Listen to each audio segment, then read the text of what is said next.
tow on our private roads, which are stone and gravel.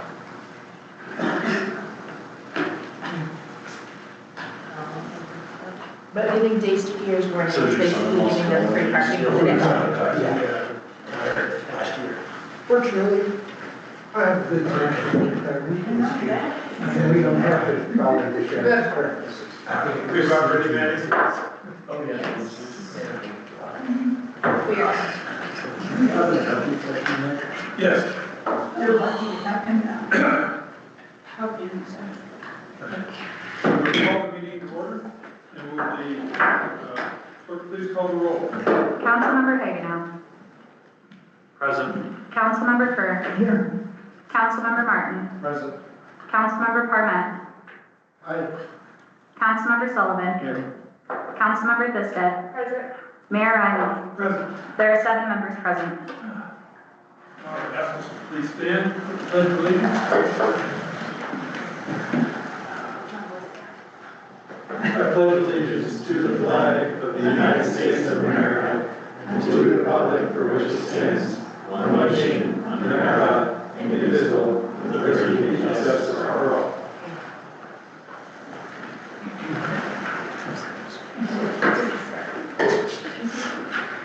Next item is the approval of the agenda.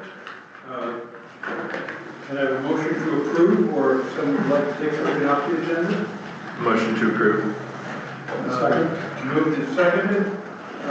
Discussion. All those in favor say aye. Aye. Opposed? Agenda is approved.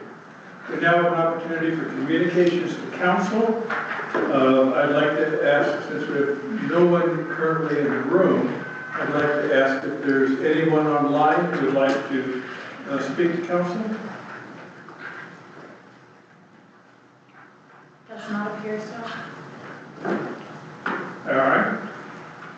In that case, I'm declaring communications to council closed. Next item is the consent agenda. And can I have a motion to approve the consent agenda or remove something from it?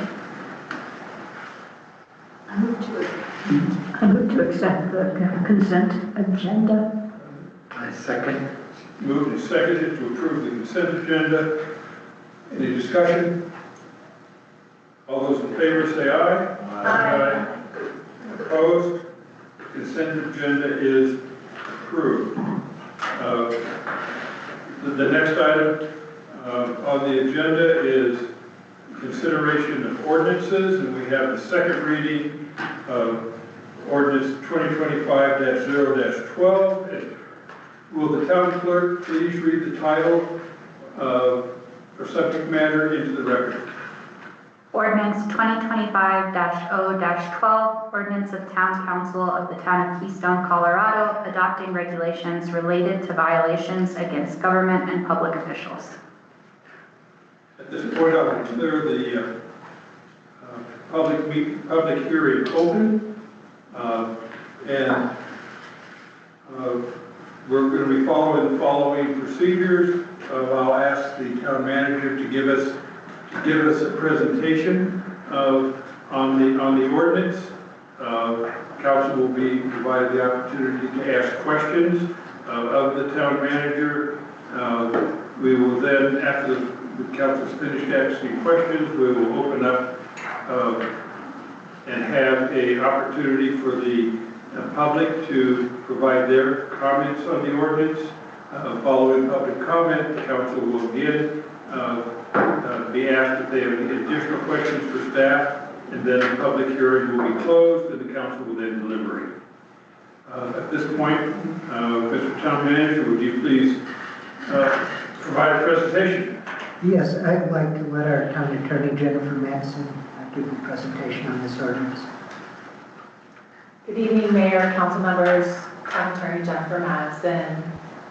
What this ordinance does is really put in place regulations aimed at protecting government operations, public safety personnel, and the public from interference and impersonation and false reporting. There are,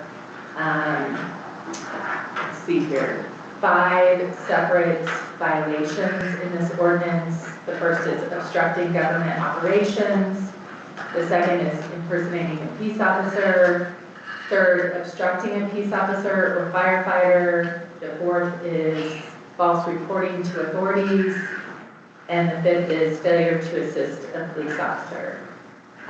This ordinance has been discussed with town council at a work session and was also discussed with town council on first reading at the last meeting. So this is really third time that it's been before you. Also, just as a reminder to everybody that this ordinance was run through the town's prosecutor, and the prosecutor confirmed that the regulations are consistent with state law and appropriate for the town of Keystone. So that's a high-level overview, and I'm happy to answer any questions. Does anyone have any questions, council?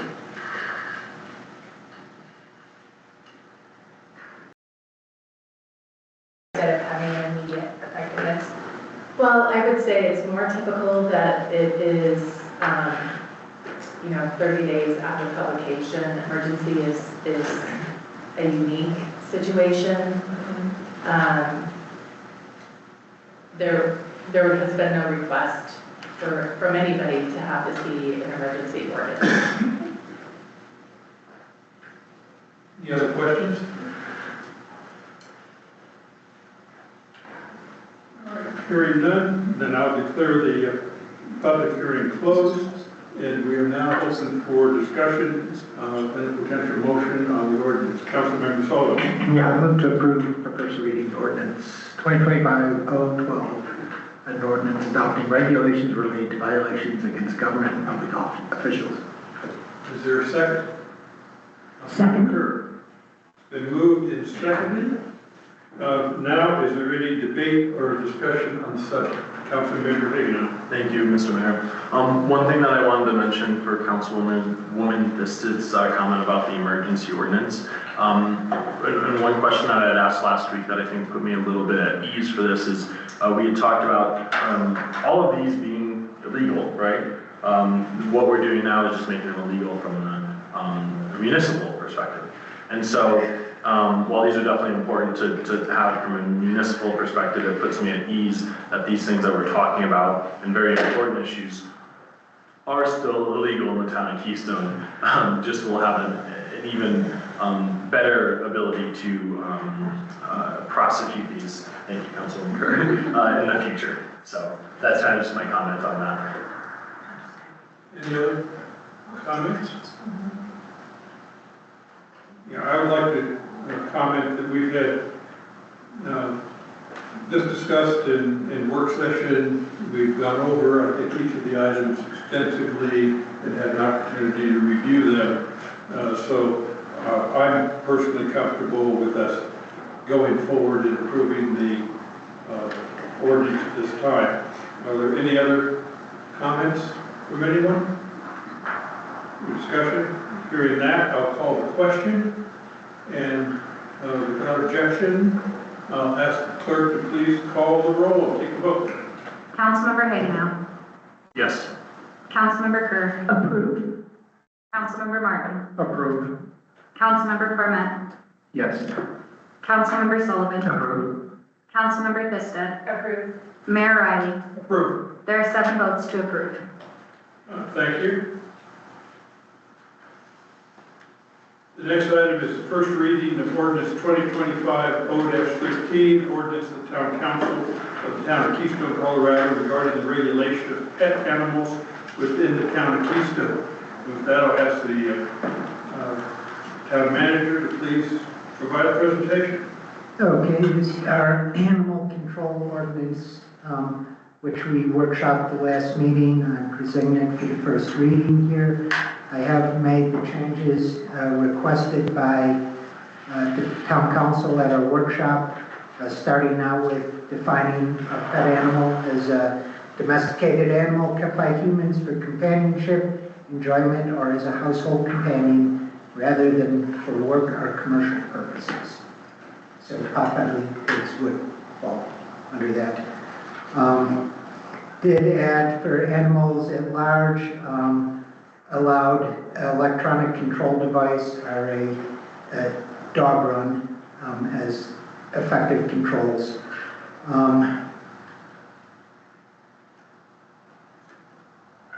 Scrolling through, we changed I want to do this in order, so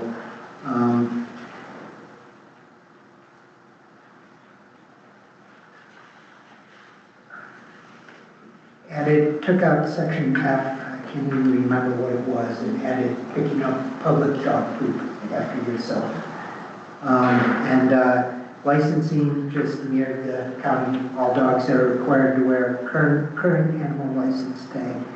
And I talked about, and I need to find the exact language here, dealing with public areas, dogs required to be on the leash for that. I added the language that while such areas are being used for a town-permitted public gathering.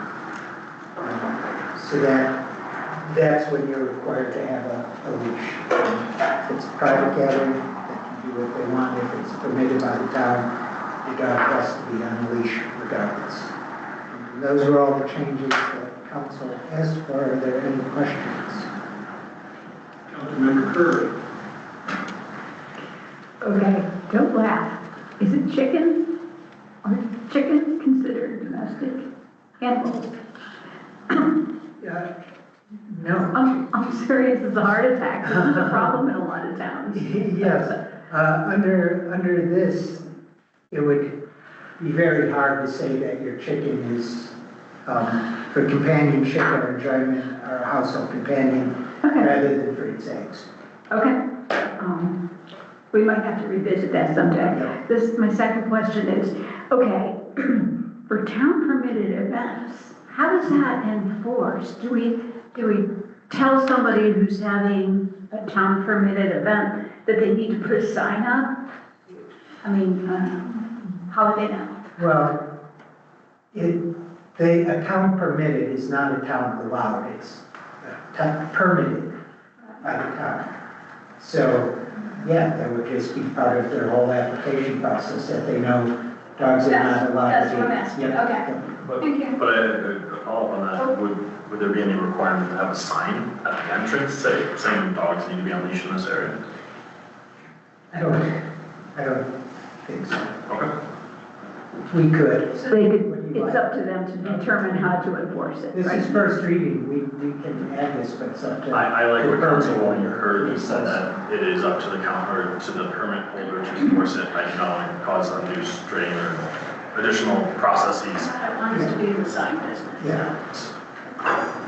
Councilmember Sullivan. Just a quick question. Waste must be placed in a sealed bag or container. Most of the facilities that we use around town are just people get a sack. Now what's a sealed bag? Tie it off. So if you tie it off, that's what? Yeah. Okay. Just want to make Councilmember Thiston. I'm wondering what the threshold is for disturbing the peace of another person by habitual or persistent barking. How is that going to be measured?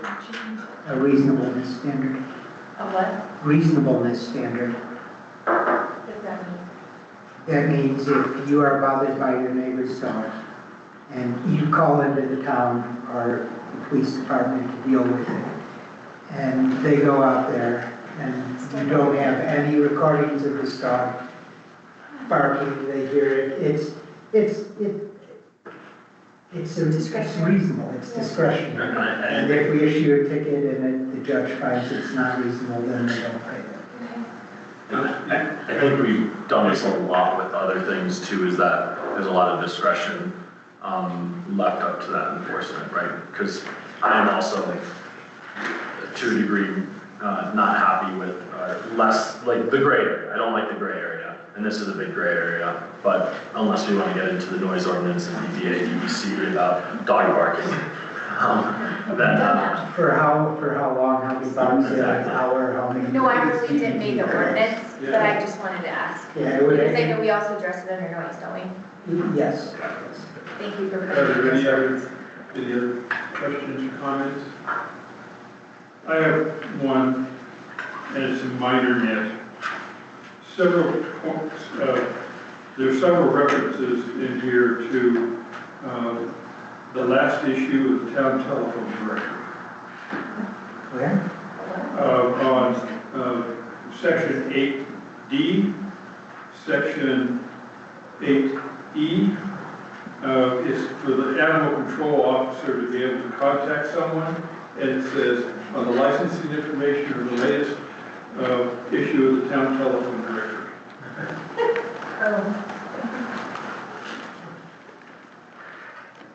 Would the council be willing to take a, was there, first, is there a specific reason for that? Okay. Oh, I'm in the wrong thing, sorry. Let me read the language. No, there is not specific reason for that, but let me read the language.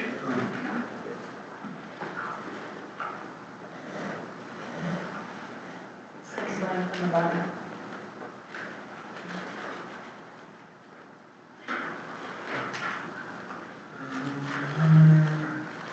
Mail by regular mail.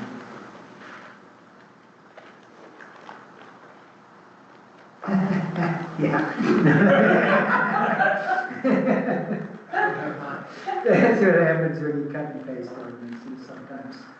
Would the council be willing to take a friendly amendment to this ordinance that would remove the phrase "or by the last issue of the town telephone directory" in the two places that it occurred? Well, Mayor, maybe make the friendly amendment once somebody has a motion. I'm sorry. Yes. Yeah, never mind. Thank you. Any other questions? Councilmember Hagan. Yes, and this is based on feedback from constituents in the Loveland Pass Village area and their longstanding approach to pet management. Excuse me, pet management. They have this connotation that Loveland Pass Village is a leash-free area, and I'm just throwing this out here as a conversation point. Would this be something that we would be interested in looking at, making an exemption for the homeowners in that area to allow their dogs to roam more free? Let me ask, so you're saying in Loveland Pass Village, looking to make it a change to allow them to open the doors and let the dogs run free? Which is exactly what happens now. And that's exactly the problem that the neighbors have with the dogs from Loveland Pass Village. Just bringing up the question. Well, I think the fence that the sanctuary put in stopped some of that, yes? But we have to be concerned about visitors, people who are not intimately familiar with this insider idea. So it's a nice thought, but I think it's unworkable.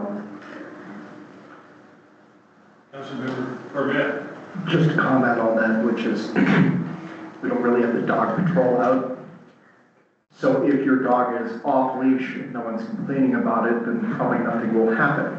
If you figure out how to keep your dog off leash and within the confines of Loveland Pass Village, then probably nothing is going to happen.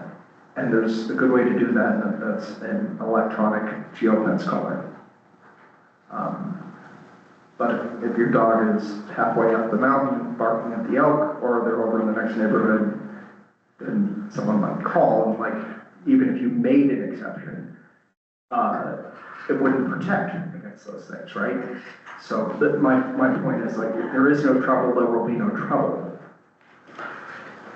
Councilmember Diskin. And I want to clarify, it's my understanding that under county governance, this was the standard. So this isn't a new standard that the town is enforcing that is above and beyond what the original standard was that was enforceable by the county. This isn't new. If I understand you right, I think your point is good. Just the fact that the county didn't enforce it didn't mean it didn't exist. Is that what you're saying? Well, I think it's just important for constituents listening who are potentially concerned about the ordinance that the town of Keystone isn't doing something unreasonable or unusual, that it was a pre-existing ordinance that could have, under any circumstances, been enforced. We're not going above and beyond what the county was already had in place. I will also, thank you, Mr. Mayor. I will also play devil's advocate on this. As part of the reason we incorporated as a town is so that we could change those county ordinances that we do not like. So I will just be advocating for those folks in my neighborhood that might not agree with this. Noted. Is there any councilor comment? Not to go in a circle, but I do agree with Councilmember hanging out, that we did incorporate for that reason. But I would reemphasize, I think, a different aspect of what Councilmember Thisted is saying is, while this would fundamentally be no change, the reason it's going to be no change is there's town is not looking to enforce things differently than the county did in that respect. Yeah. But if law enforcement gets a telephone call, Right. or animal control gets a telephone call and they come out and the dog is running loose, yes, then there would be a problem. Are there any other comments or discussion?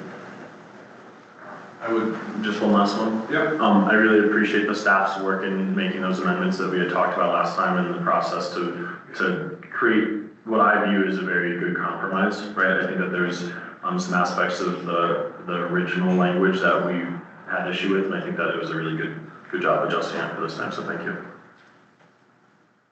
Great. And there's no more discussion. Can I have a motion?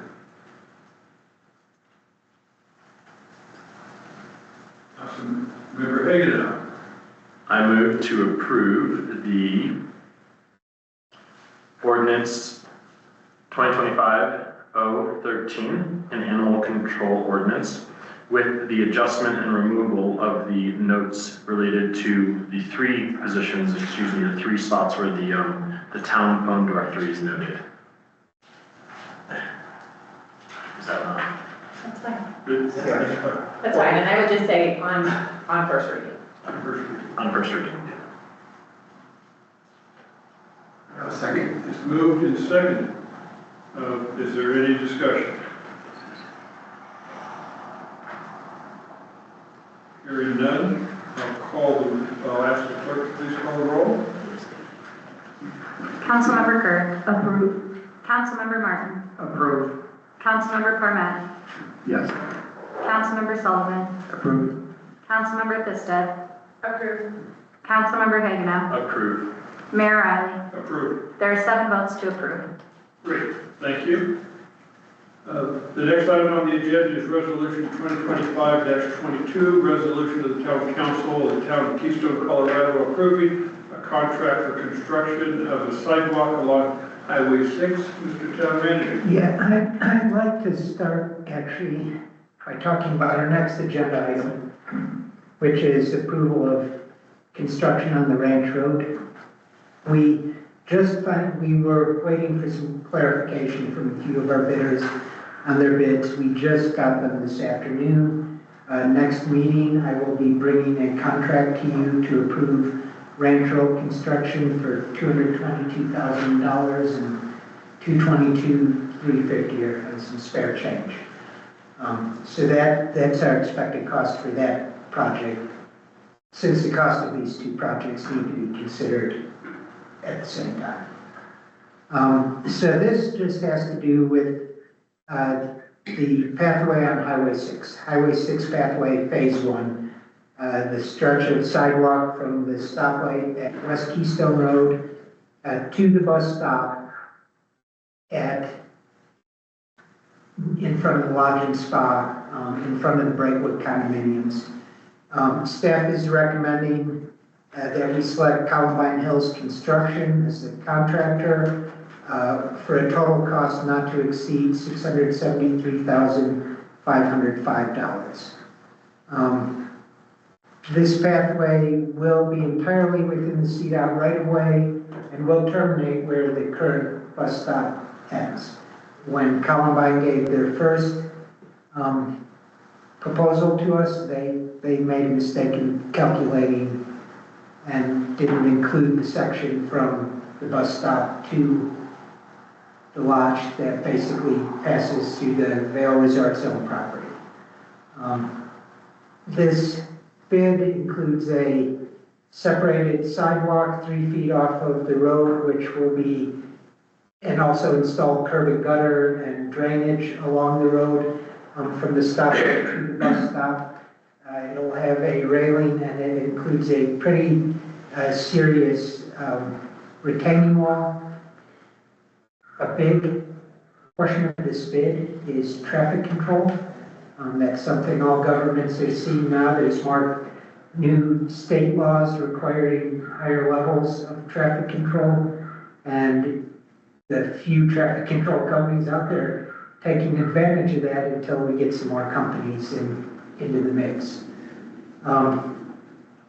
Staff still feels this $673,505 max price bid, it has to be, we have to recall that we have accepted a cash donation of $122,500 that can only be used to pay for this. So it brings our total cost to the town for this stretch of sidewalk to approximately $550,000. This is money we have in the budget this year. We can get this done. We were hoping to get CDOT grant money, but as we know, they've not only tightened that up, they've actually pulled back some of the grants they've previously awarded for projects like this. Staff feels it's a political decision, but staff feels it's very important that we go through with this project right now, especially if additional grant monies are going to be tight for the coming years. I think it's important that the town show we can do something the county couldn't do right away, and something that will look good coming into the town too. And I guess, do we have any questions about this? Councilmember Sullivan. Real quick, can you review for everybody the selection process for the contracting company? This one was pretty easy. We put out a request for proposals to accept bids from anyone who wanted, placed it on BidNet and on our town website. We received 2 bids back. They were kind of similar in cost expectations. Columbine Hills went into much more detail on how they would meet the requirements of the proposal, how they were constructed, and how they would keep cost contained. And reputationally, they're a local company also to staff. And when we did our matrix, I'm not thinking of the correct word, our bid analysis. We felt it was very clear that if Columbine Hills Construction were awarded the contract, we'd know exactly what we were getting and we would get it. And the other bid just didn't give that level of confidence, didn't identify the chief builders, things like that.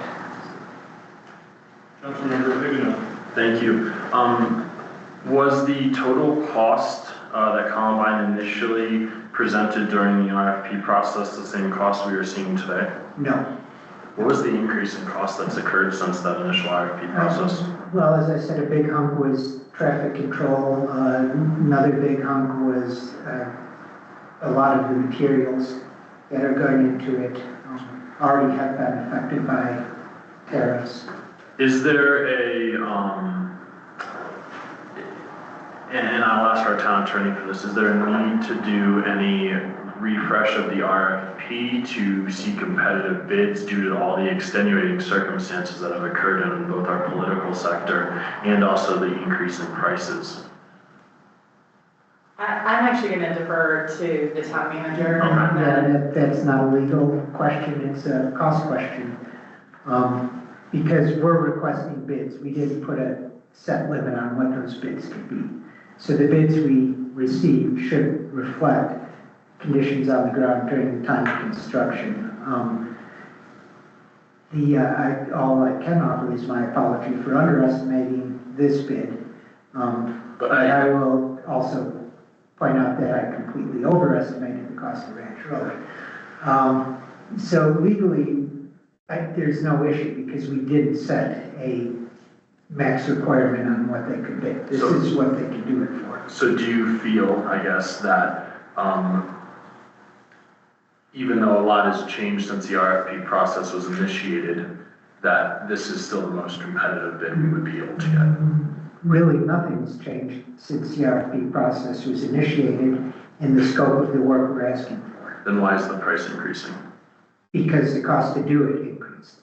We asked for a scope of work, and that's all we asked for in the RFP. And putting it out again, the scope of that work wouldn't change. So we still believe this is probably the most competitive option you have, given the scope of work? Absolutely. Okay, Yeah.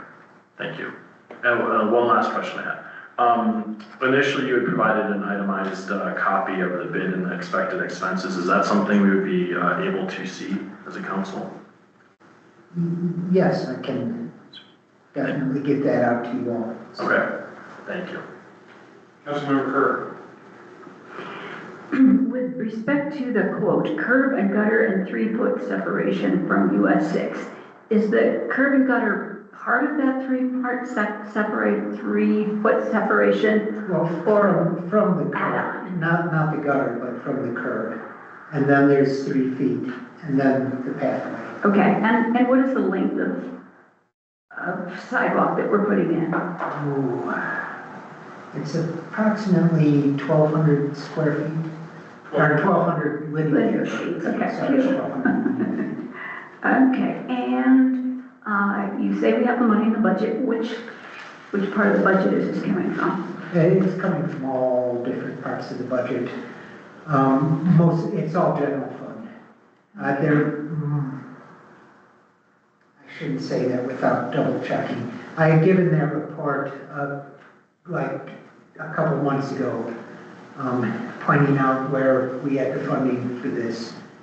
I don't think, let me pull up my budget here real quick, but I don't believe any of it's coming from the 2% fund at this time. There might be. Let me look into it real quickly here. Okay. You see it? Question, Okay. why wouldn't we pull it from that first?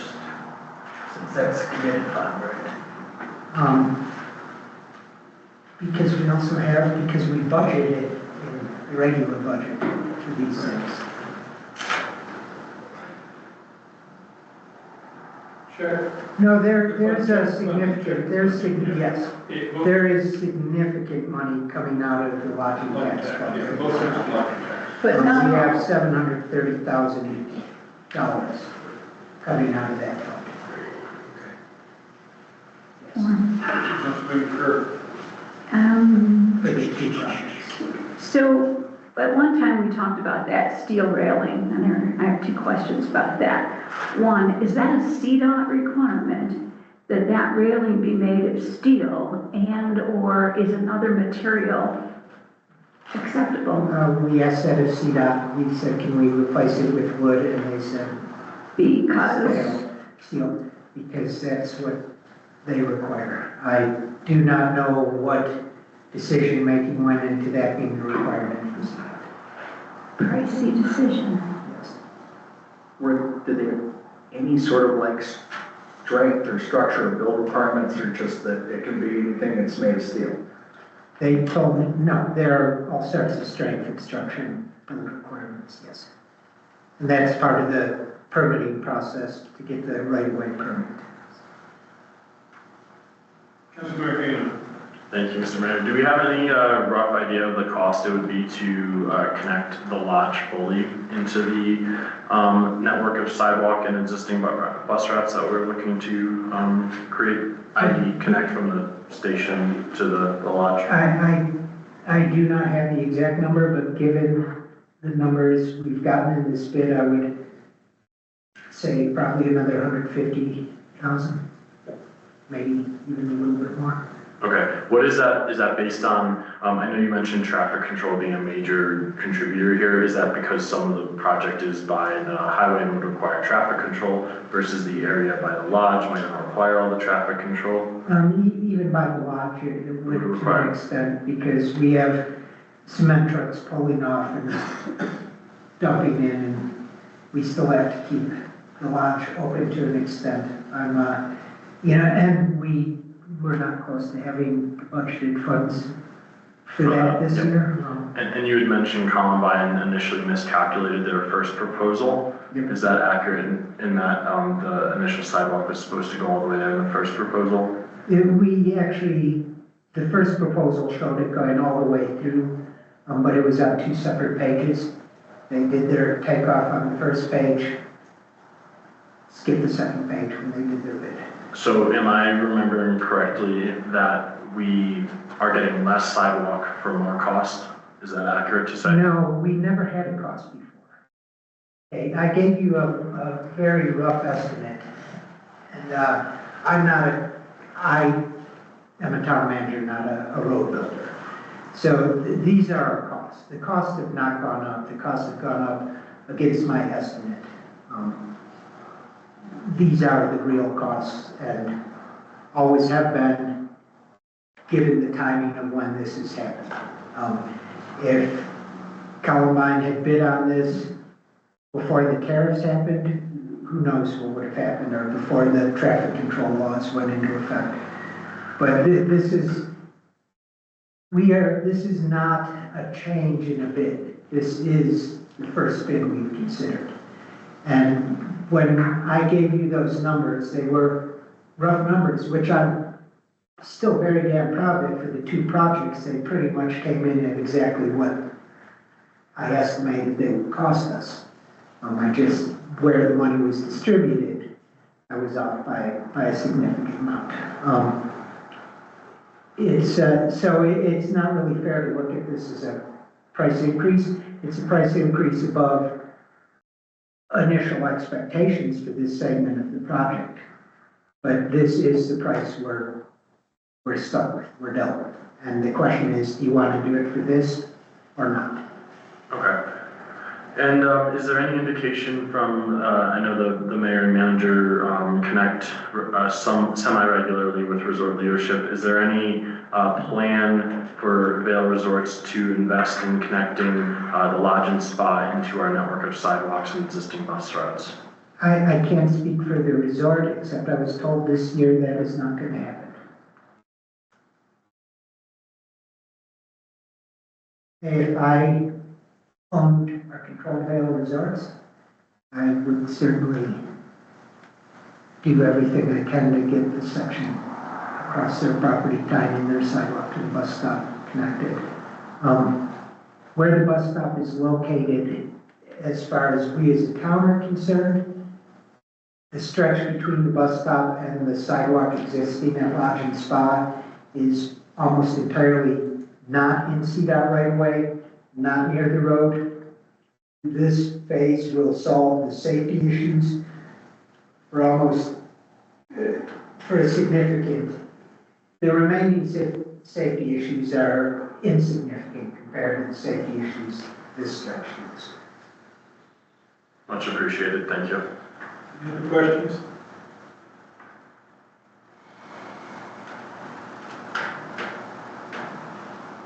No other questions? Is there a motion?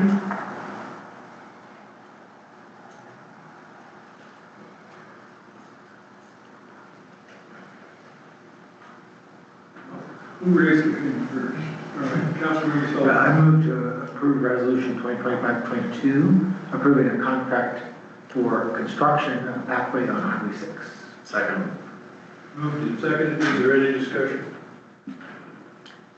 Councilman Kirk. Yes, so I was very hesitant about this. The town manager knows that. If we had our druthers, I'd prefer that we start on the north side, get that started, but we're not in a position to do that. We don't have an engineering study on that, and so here are the 3 reasons I have changed my mind. First of all, it is a tangible safety improvement on US 6. Secondly, the engineering and survey, I may not be using the right words, but that has been given to us, Travis. We do not pay for that. And third, we have $122,500 to defray some of our costs. So that's why I'm going to vote yes. Comments? Mr. Mayor, I want Councilmember Hagan. Thank you. I think that where I stand on this is I absolutely love the investment in our employee safety and the beginning of our connectivity on both sides of the highway. Where my significant frustration comes from, and I believe the town manager understands this, or at least my position on this, is the cost, right? And it's one of those things that my frustration is around that final number. And the unfortunate thing is that there's a lot of things outside of our manager's control, and quite frankly, even our construction company's control that impact that cost. And so I guess that's where I'm kind of, my two sides of this are. I'm really frustrated in the increasing cost, and the lack of the inclusion of the lodging spot in the initial project. But I do understand why those costs are increasing. And I think that Councilwoman Kerr made a good point that we do have a matching grant, or not grant, excuse me, donation to at least cover a portion of this. So with that, I will support it, but on the record, being very frustrated with the final cost for 1,200 feet of sidewalk. Any other comments? I think my comment on it is, when I share the frustration cost. If I had my brothers, this project would be over Razor Drive and doing and implementing the project that we thought we had CDOT line, or had a basic CDOT commitment to support for next year, and doing the engineering work for that and going forward. Realities are that right now, that project is dead because of lack of funds from the state of Colorado for their 80% match of that. Probably the second biggest safety area we have on Highway 6 from a pedestrian standpoint is the area that this addresses. I mean, if you go out, when you go out and look at, particularly in the winter, but also in the summer, the large number of employees that transit that, the large number of the employees that get off the Summit stage and then walk back to the traffic light to cross. Right now, they're walking on 6th in danger. So as a result of that, I'm encouraged to vote in favor of the resolution. Any other discussion? Councilmember Hagan. Thank you. I have one question that just came to mind. And again, I'm a pretty visual person, so Mr. Manager, could you explain what we should anticipate to see at the stoplight itself? I understand the offset and the curb and gutter and all that, but will it just terminate at the light, or will there be an ADA accessible ramp down to the roadway? Will there be zebra stripes across the? ADA accessible zebra stripes across both West Keystone Road and Highway 6. And there, okay, thank you. Will there be a ADA ramp on the other side of the highway, or just the zebra stripes ends and boom, that's it? It's zebra stripes ends and boom, that's it. When pathway is constructed, north side, or possibly even before, might be a next year project to at least do the receiving ramps in those locations. Thank you. Other questions or comments? Hearing none, I'd like to call the question. And if there's no objection, all those in favor, please raise your hands. All those opposed? The motion carried by a vote of 7-0.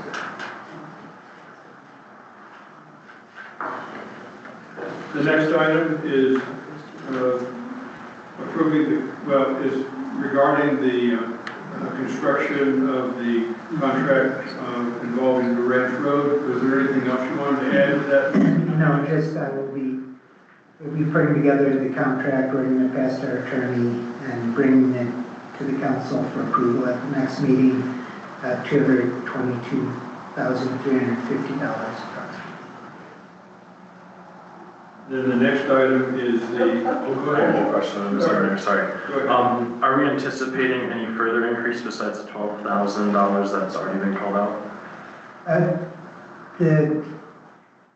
The $12,000 is not an increase. It's as a result of some clarification, staff believes, and we're going to be putting together our bid matrix tomorrow. But I can pretty much assure you, we're going a different direction than we thought we were going to go at first. Okay. Thank you. Councilmember Kerr? Do you know the square footage of this project? I know it's small, but significant. Of the road project? Yeah. I can dig it up for you quickly. I think it's around 10,000, somewhere between 6,000 and 10,000 square feet. And which part of the budget will this money come from? Same thing, there's approximately $730,000 in the infrastructure, the lodging tax fund, and the rest is out of our public works budget.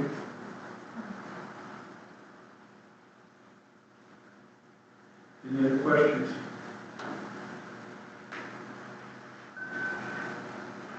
In that case, I'll move on to the Resolution 2025-24, resolution of the Town Council of the Town of Keystone, Colorado, establishing a marketing committee. Mr. Town Manager. And thankfully on this and the next issue, we had our town attorney, Jennifer Manson. So I will let her give the report on this. So this resolution establishes a marketing committee. Essentially, what the marketing committee is comprised of 8 regular members, all of whom are appointed by town council. The intent is that the members are marketing professionals or individuals with marketing experience, particularly within the context of local businesses. In addition, 1 member of town council shall serve in a non-voting advisory capacity. The resolution spells out that the duties of the marketing committee shall include, but not limited to, developing and refining the town's proposed marketing plan, providing guidance on visual branding elements to ensure consistency and alignment with the town's identity, and participate in an advisory role in other marketing activities. So that is essentially the marketing committee. One question, the marketing committee was formed largely as a result of the RTAC process. As part of that process, one of the recommended roles for the marketing committee was to advise the council on establishing a DMO and funding for that. Was there a specific reason that was left out? No, I think that is a very good role for this committee. If the council wishes to have it in, I'd recommend you move it with the addition of that as a role for the committee. Are there any other items to discuss on this one?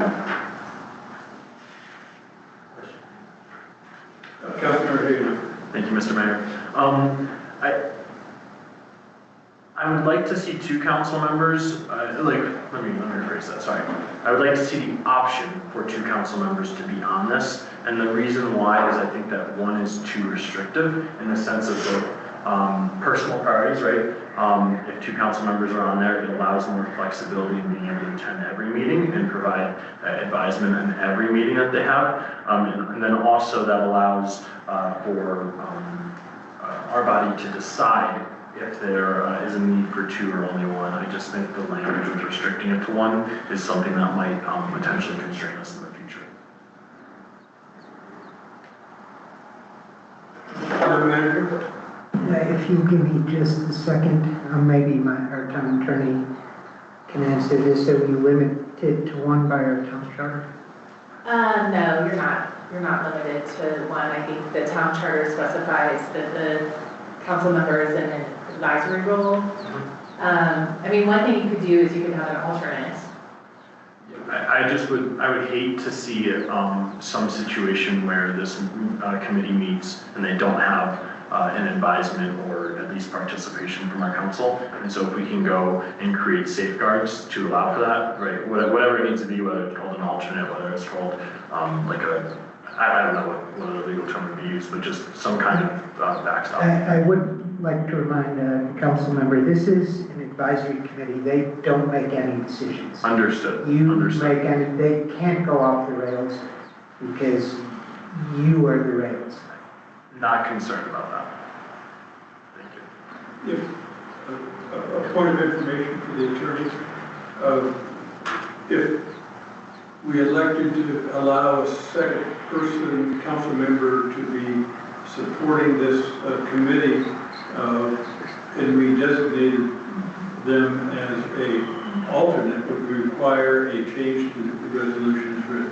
Yes, yeah, because the membership paragraph doesn't define allowing an alternate role. So I would recommend a change to the resolution to allow for that. You can have, I mean, you could have two council members, and you don't have to specify that one is in an alternate role. That's up to you. And we will have a member of the town staff also participating in the committee. I believe that's probably the town manager, am I correct? Correct. What are your thoughts? Do you want to go to up to 2 or not? I would just like to not restrict it to one. I'm not saying we have to have 2, I just don't want to restrict it to one. So you could say up to 2 Right. council members. Is it everyone, I'm just looking for a nod before we get into the formal process later in the meetings. Yeah, I think we're ambivalent, Mr. Hay now. All right. Then, is there any other questions or discussion? Can I have a motion? Mr. Hagenow, Councilmember. Thank you, Mr. Riley. I move to approve Resolution 2025-24, a resolution of the Town Council of the Town of Keystone, Colorado, establishing a marketing committee with one small change to the membership section that would allow for up to 2 members of the Town Council shall serve in a non-voting advisory capacity. Is there a second to the motion? Been moved and seconded. I would like to offer a friendly amendment to add to section 3 the following additional duty for them, and that would be to advise the council on establishing and funding a destination management organization or similar function within the town staff. I would accept that friendly amendment. Is there any objections?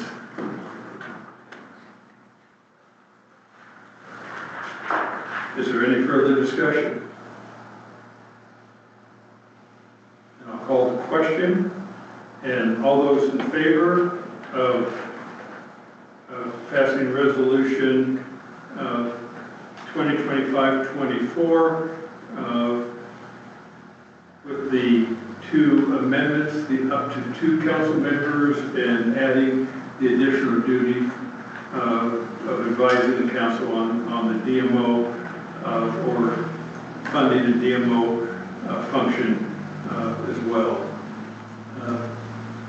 So at this point, all those in favor, please raise your hands.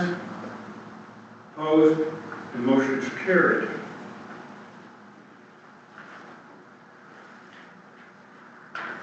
The next item is Resolution 2025-25, a resolution of the Town Council of the Town of Keystone, Colorado, approving a policy for the creation of ad hoc committees. Mr. Town Manager. Yeah, when I tried to organize our postal committee, I realized that our charter did not consider a situation like this, where it's a committee we need to form for a short-term, one-off type of condition. We want multiple council members to be able to serve on these types of committees. So I asked our town attorney, Jennifer Mattson, to draft a policy for the creation of ad hoc council committees, and I will pass it on to her so she can describe this resolution policy.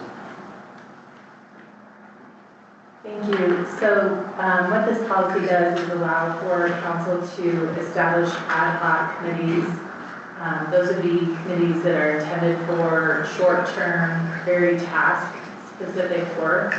Essentially what the task, when the task is completed, then the committee is disbanded. The process allows for these committees to be formed at any open council meeting. They could be formed during an open or other business discussion. The policy provides that the mayor may appoint the members with no objections from council. Again, the committees would be dissolved upon completing the assigned task unless extended for other reasons.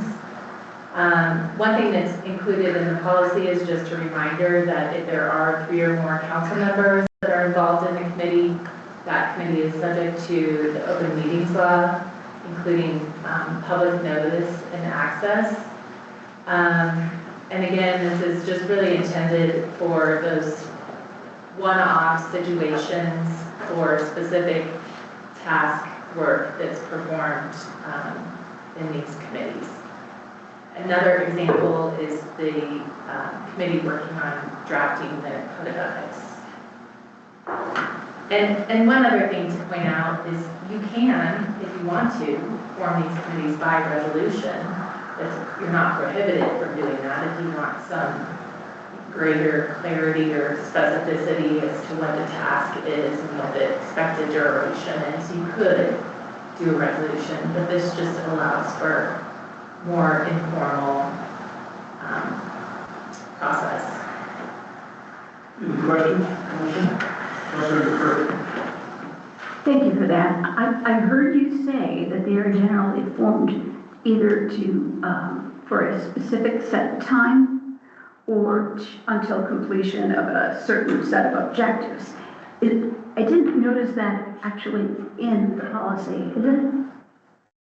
I may have overlooked it.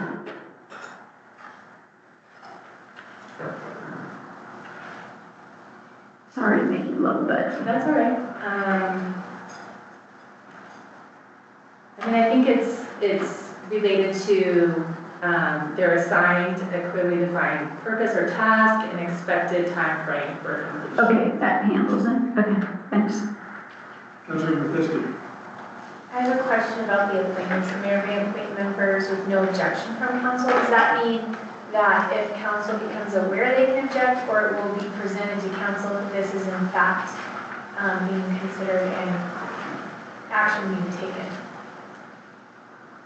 Well, the idea would be that the committee, if there's a committee that needs to be formed to do specific work, the mayor could bring it up in other business, just as he did for the code of ethics, to say that we need to get a code of ethics completed by a certain date, and I would like these 2 council members to sit on that committee to work with the town attorney. Does anybody have any objections to this? Okay, so it wouldn't be like an offline outside of town council meeting appointment or No, action? that would have to happen in the meeting. Councilor Higgins. Thank you. And I think my question aligns very similar to the previous one, but I'm struggling with there's no vote, there's nothing like this. It's as long as nobody says, wait a second, I have a problem with this, then that goes through. Is that accurate? Yes, and if you say, I have an objection to this, I'd like to talk about this more, I think we should bring this item to a regular meeting and have a resolution or something like that. You would be, that's an option. And thank you, there's no binding decisions that these committees can make beyond suggestions to the council. Correct. Okay. Okay, thank you. Councilman Kerr. I had the same set of thoughts that my fellow council members had. I'm wondering why we didn't go in with the idea of doing a resolution where we actually vote as we have for every other committee. Is there some rationale to speed this along? Yes. The rationale is we have a post office committee kind of operating in the shadows right now. That committee has 2 council members who, well, no, there are lots of one-issue things that just need to get taken care of. So the idea of not doing a resolution, doing a policy to allow for this is government efficiency. Otherwise, we're going to workshop a committee. The next meeting, we're going to have another workshop and then discussion on the resolution in the committee meeting. But then we have almost no discussion, which is... But these are very limited things. And if you feel that the scope is beyond where it requires a discussion, all it takes is one objection. Just any one objection, and then it gets pushed off to the next meeting and resolution. But this is for things that really are not objectionable, should not be objectionable to anyone on the council, and should be fairly obvious of their need. To be clear, I don't think my question was about whether there was a need to appoint a committee. It was a question of who would be on it. Like, I've already decided, do you have any objections? When it comes up like that way, we don't even have time to know whether we have objections. Yeah, yes, and this is, as I said, if you are concerned, you object. It's easy enough. If you don't feel you have the necessary information to go forward with something like forming the ethics committee, or forming the post office committee, or forming the boiler committee to decide what our replacement boiler is going to be, then you object, and it gets pushed off. This is not trying to push anything down anyone's throat. This is just trying to create efficient government in a way that almost every other municipality in the country. Can I just add that the objection can be just to the process too? Yeah. It can be, it doesn't have to be to the content of what's being discussed in the other business. It could be that, hey, I'd like to discuss this a little bit more. I think that this should be a council agenda item. Can we bring this back for the next meeting? I would also add that a concern that I'm having lingering in the back of my mind is that, and while perfect attendance should always be the goal, in my opinion, right? Myself included, there are many people sitting on the table that have, for one reason or another, not been at a council meeting. And I guess my biggest concern when it's not necessarily published ahead of time, and it's just that in the moment, and I realize this might not always be the situation, but if it has the ability to be in the moment, then I don't know if I'm going to object to that. I could come back in 2 weeks and all of a sudden we have the county fair committee or something like that. And I'm concerned about that. Like, I would be comfortable with this if it had some kind of clause that the committee proposals needed to be noticed or something, like included in the meeting packet or something. I just don't see any situations in the near future where we would just need to create a committee during a council. If I may weigh in, there will be a million situations like that as this town continues to grow and expand. Single issue, really focused, defined, where either the council doesn't have the bandwidth to solve the solution on their own, they need advice. And none of these committees have, the only committee or commission that has power is our planning commission and you. So nothing is going to get pushed through without your knowledge or approval. All this is doing is allowing the council or the mayor to set up these small working groups to get specific answers on specific issues. Okay, I'll rest my case. I guess one last question I have is if we have an issue with this and if it becomes an issue, we can always review this and go back, right? Everything we do can be overturned by an action of the council, just about. Councilmember Kerr. I think your discussion points have been helpful. However, we have 3 council members who have expressed some concern about this in the moment decision-making, and that's not how we do anything else. So I would like to underscore Councilmember Hagenau's recommendation that it be put on an agenda with, here's the proposal, here's the proposed committee members, so that we have 3-4 days to think about it. And I don't have a problem with that. I do want to correct one thing, though. This is not decision-making. This is advice. Decision-making rests As with... to who we're getting the advice from. No, well, we are getting the advice from, but to tell the truth, it's not, you are not obligated to listen to their advice when the decision process happens. Well, in the interest of efficient government, we don't want to put together one that we would not want to listen to. So you're saying that putting it on the agenda is not a deal breaker here? It's a reasonable consideration? Well, the Ethics Committee, for example, it had to happen. You all know about it. It was brought up and created as an ad hoc committee, even though we didn't have a policy to do it, okay?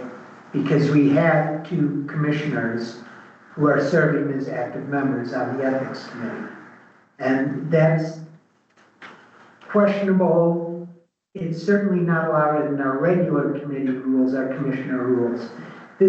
You have to understand, anyone can object. We're talking about if one council member is not here during the formation of the committee, there's still 6 council members who can object, and I would hope would be looking out for understanding their other council members' views on issues like this. And if you come back to the next council meeting and the committee's been formed like this, you can bring up the fact, look, I have very specific problems about this that you did not consider. They are X, Y, Z. Let's discuss this at our next meeting and address my concerns. I don't see this council saying, no, we're going forward with committee despite your very recognizable objections to what we've done.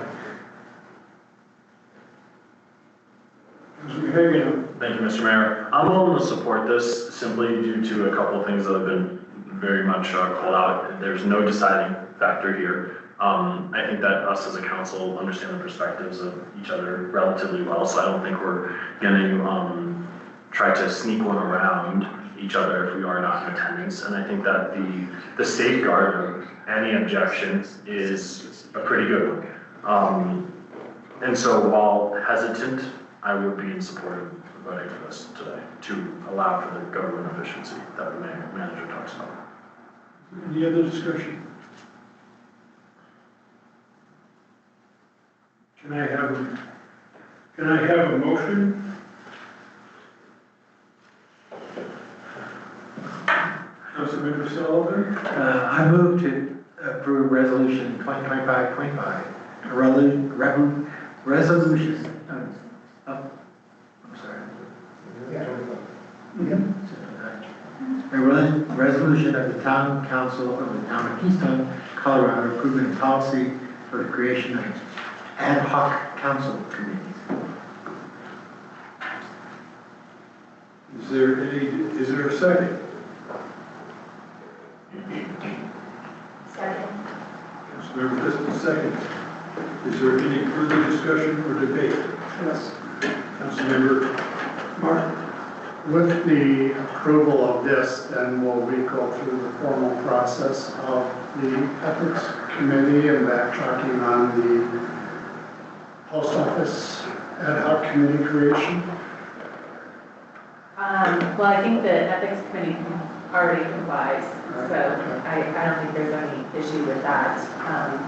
I'll let the town manager respond to you.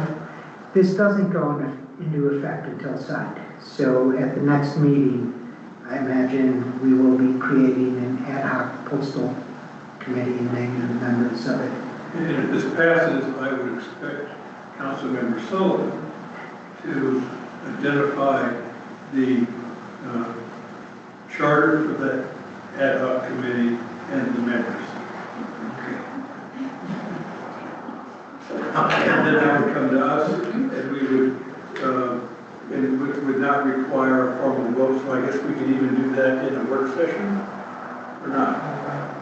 You can do it in a work session. Yeah.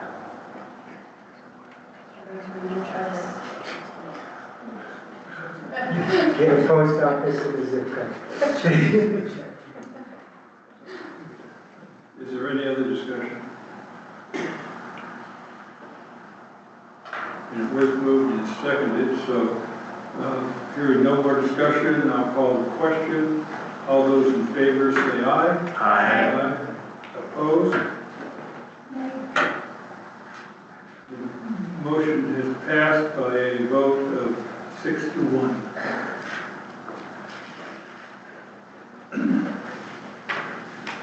Next item, are there any planning matters, Mr. Manager? One planning matter is tomorrow. We have our comp plan open houses here, 2 open houses, one from 4 to 6, the other from 6 to 8 p.m. And we encourage everyone in the community to please participate. We will be a big part, some of the discussion tomorrow will focus on the housing plan, part of the comp plan. What were the hours again? 2 meetings, one from 4 to 6, the other from 6 to 8. It was recently pointed out to me by Councilmember Kerr that we do have the survey process going right now. There's been less than stellar participation in filling out the surveys. And we talked a little bit before the meeting, but I would encourage the town staff to and I believe the town staff is ready to do that, to do a much better job of communicating that survey through the email list, and also I'll provide an assist to you to get that out to the KOA. Yeah, we're prepared to send an email just about this survey specifically. We're also trying to get the newspaper to run a short little story rather than just an ad about the comp plan, listing the survey links and their ability to participate.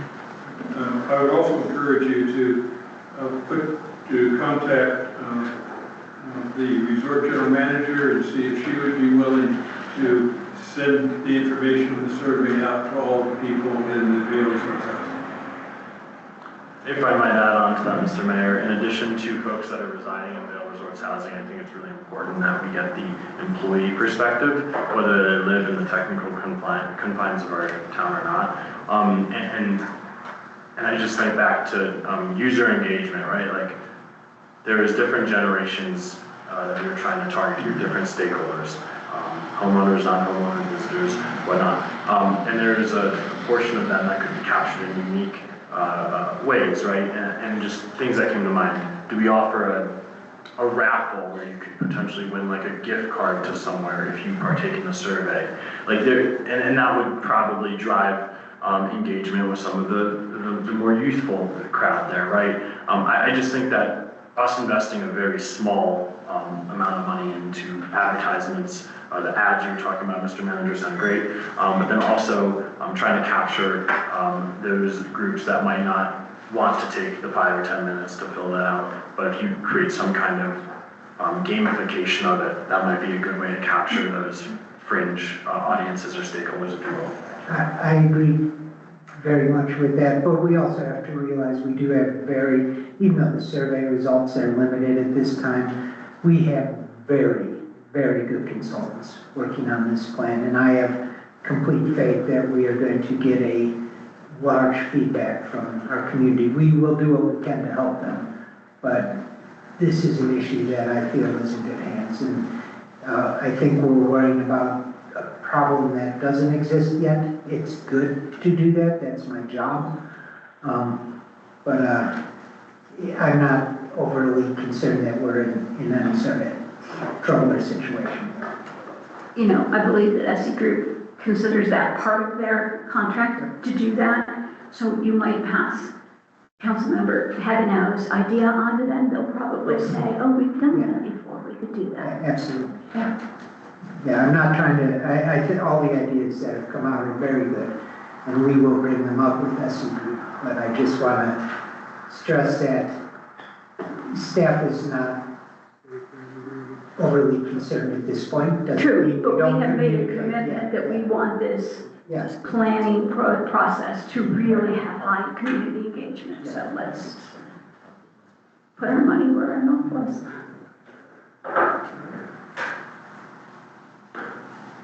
Any other planning matters? Nope. Report of town manager staff. Okay, police, we are remaining at stage 1 fire ban. It's interesting conditions. The forecast kind of indicates that we might be getting some moisture in the near future. If we don't, we will be going to stage 2 fire ban very quickly. With the high winds, we're in a pretty dry situation right now. Still lots of good police presence in town. I saw them, both the mayor and I saw a couple of our officers over at Guitars and Stars this weekend, not just at the event, but also out in the parking lot. Making sure no one was getting in their driver's seat after having a few too many at the situation. So I'm very happy with the way our relationship with the police department is going. And with the clerk, we have been soliciting for business advisory committee members, and it's really helped having the business license program in place. So we've reached out and we're getting people interested in joining the business advisory committee. If you are listening, July 21st is the date we're going to close selecting letters of interest. So please get those to us as soon as you can. Next week we have our deputy clerk, Gabby, will be at the State Clerks Institute all week. And at the end of the week, Maddie will be at the Emerging Managers meeting for emerging town managers. Just always like to brag on training and aspiration in my staff. It's a wonderful thing. Finance, as you heard, our May sales tax is up 5%. We expect to be bringing the audit to you at the August 12th meeting. It's fundamentally complete. There are 2 issues we're waiting for the auditor to adjust. She's on a short vacation, will be back next week, and then we'll get her in to present the audit. Community development, we're reviewing the connectivity plan. They submitted a draft to Lindsay and myself. We're looking over that, and as I said, tomorrow we've got the comp plan meetings.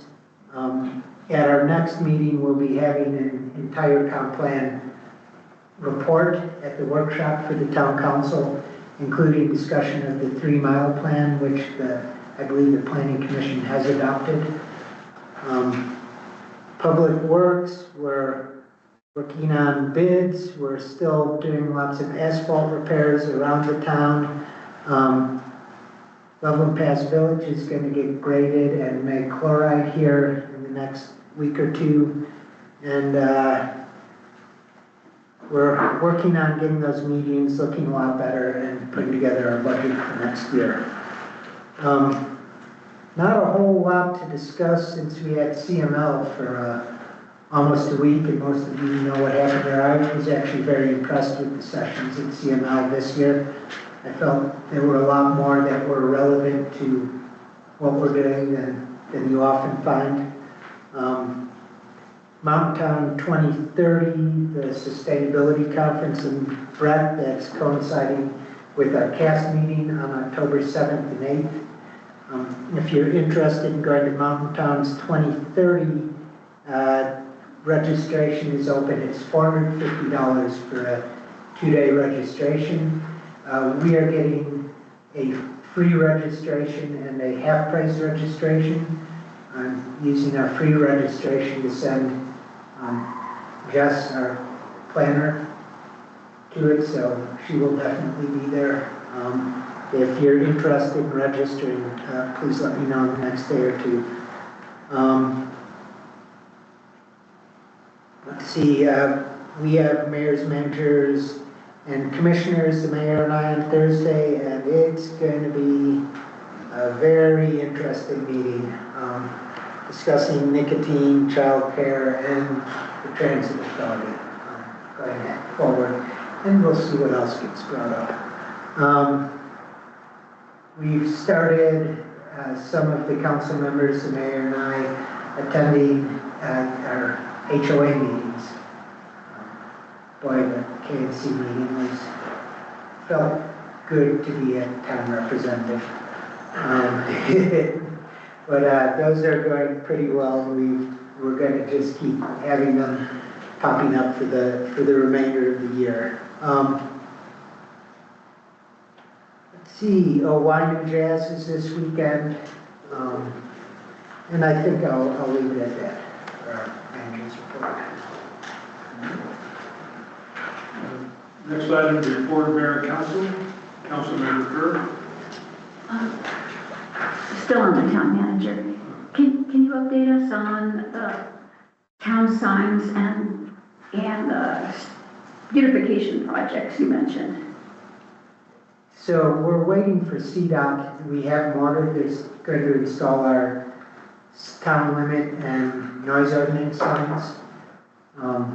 We're replacing some of our old signs right now and putting up new signs like St. John Road, issues like that. So the town signs are on order? Town signs are on order from CDOT, but there is CDOT order and installation. And speaking of signs, this came up at the coffee. I don't hope that's not on your list, but there was a question about Loveland Pass Village has signs that say it's a 10-mile-an-hour zone. And the question arose whether those are legitimate official signs or not, because when people come in there and are stopped, they say, no, my navigation says it's a 25-mile-an-hour zone, raising the question, what is real? Well, I would have to look into the model traffic code, but I would assume that a posted sign is our legal speed limit, even if it was a sign that hung over from previously. Yeah, I don't know. I mean, I'd have to look at it and I'd have to see what the sign looks like. I mean, who posted it? Yeah. But we'll look into that. Okay. But the point is, if it is a legal sign that was legally posted and comports with our traffic code that that's the speed limit, then it doesn't matter if you're... Yeah. So actually, then the next question is, why are the nav systems not working? So, but we'll get to that. Highway 40 from Granby to Kremlin for the longest time on my nav system was posted as a 35-mile-an-hour speed limit, and my Tesla cruise control would not let me put auto drive above 45 miles an hour, despite the fact it was 65 miles an hour. So it But just that's why we happens. want to figure it out. Yeah. And I'd also add, even if it's not a legal sign that was posted, and me and my neighbors put it up,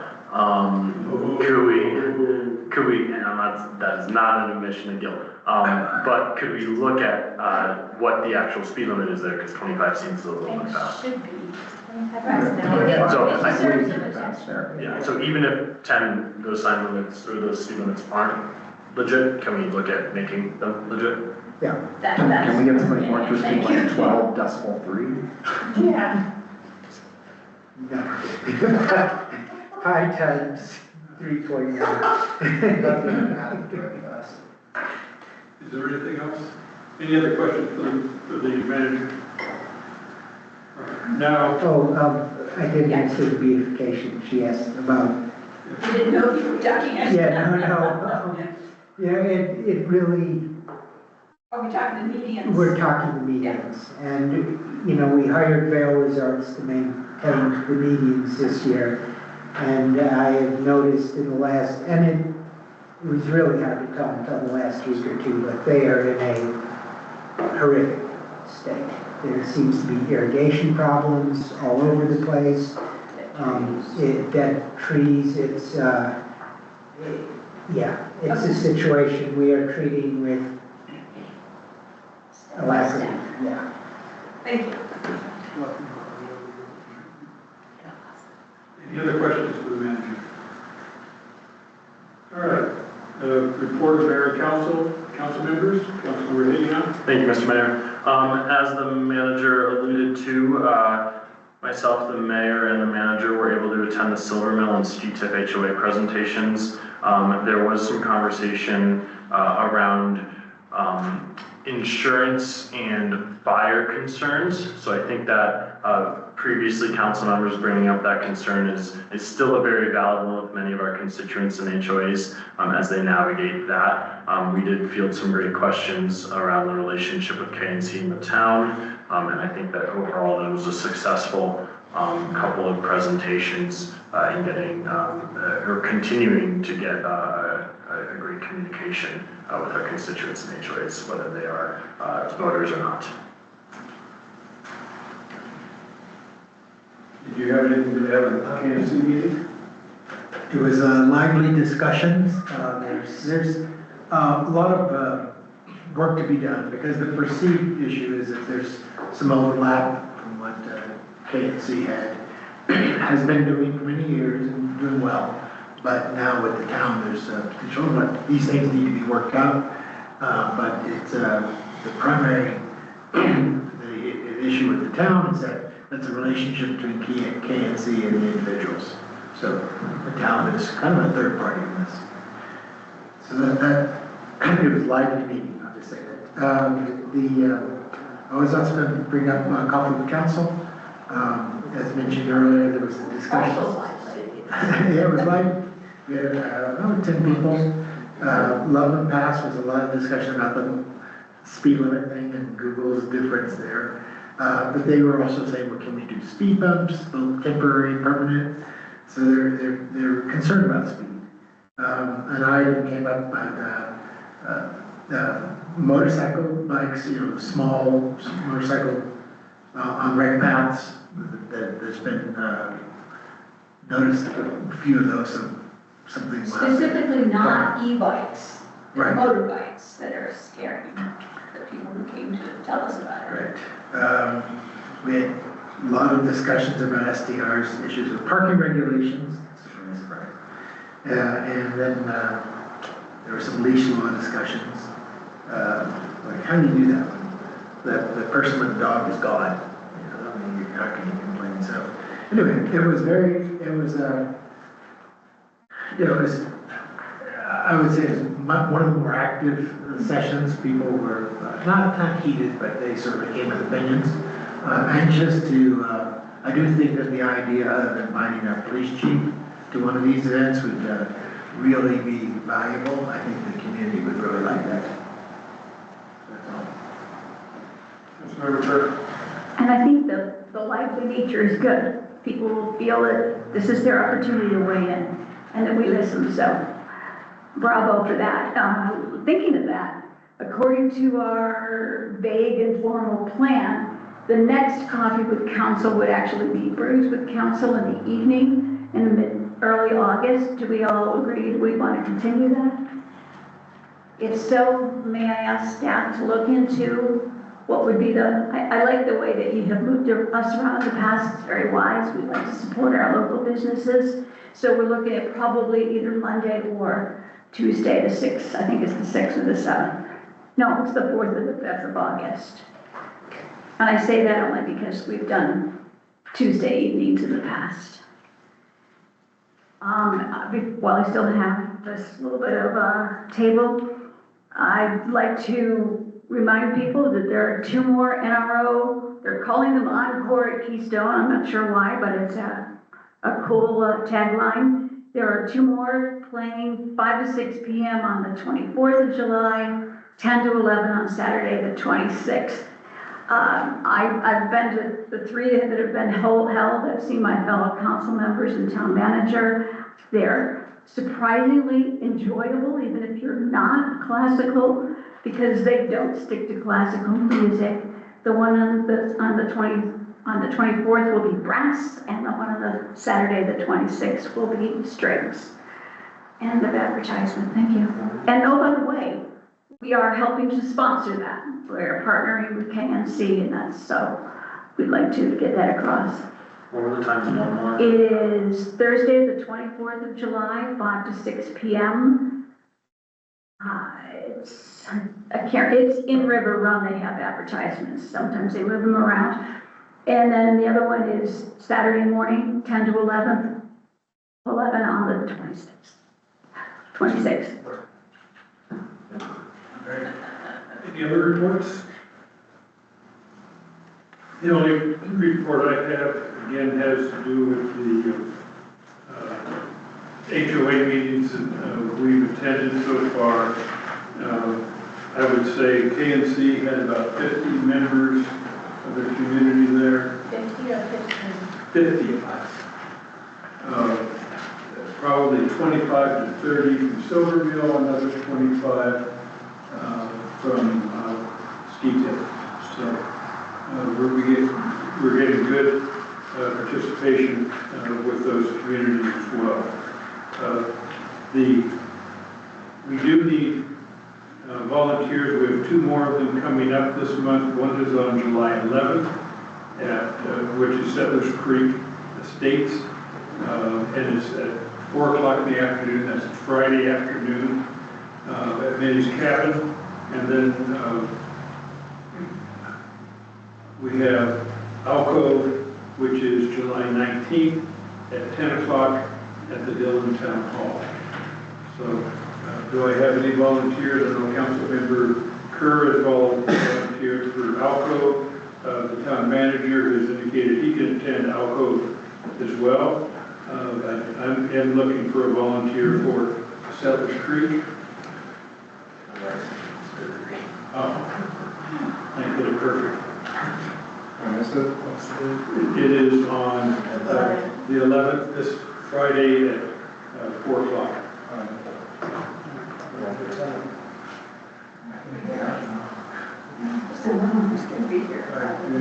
I have family in Colorado Springs. Is it online or? No, it's in person. You said Friday 11th at 4 p.m.? Yeah, this Friday at 4 p.m.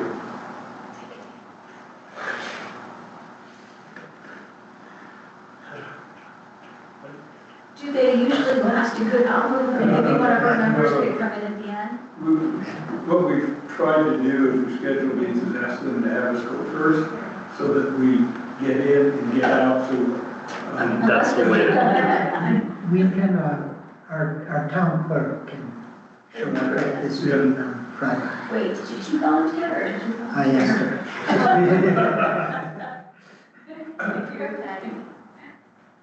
all right. All right, so Maddie, I guess you're it on Friday. Wonderful. I'll go over everything. Yeah, the town manager is going to be somewhere between here and Glen Springs, I think. On Friday. So, and again, if anyone else would like to attend Alco on the 19th, let the town manager know and he will make sure that you are brought up to speed and with the Councilmember Kerr. No other reports? Any other matters? Yeah. Councilmember Martin. I know we had a couple of people attend the PUC on Excel. Was there anything that was reportable that came out of that meeting? You can go first. The only thing I want to say is that you can go on the website and put in your own personal views on the PUC. I found it to be very easy, and I got a reply, so I really would encourage everybody, if you have comments and thoughts on the Excel energy proposal, PUC, it'd be valuable to go online. Yeah, I felt there was some very good points brought up by the public there, especially regarding cost and safety issues. I was pretty impressed with some of the presenters. And I encourage everyone to go online to the PDC and look into this and enter their own comments on this. Anything else? It was just passed around a proposed resolution on the potential federal sales, the sales of public lands. I would recommend we put this on the agenda for the next council meeting so it can be properly noticed and discussed. Okay. Good. So, Mr. Town Manager, you got the task, if that's okay with everybody. Any other matters? Councilmember Sullivan. Yes, Mr. Mayor, I'd like to move to go into executive session pursuant to CRS section 246-402, 4B and E1, were held to discuss matters that may be subject to negotiation, to develop strategies for negotiation, or to instruct negotiators, and to receive legal advice relating to the purchase of a building and property. Is there a second? Second. Councilmember Kerr seconded. Is there any discussion? Seeing none, all those in favor say aye. Aye. Opposed?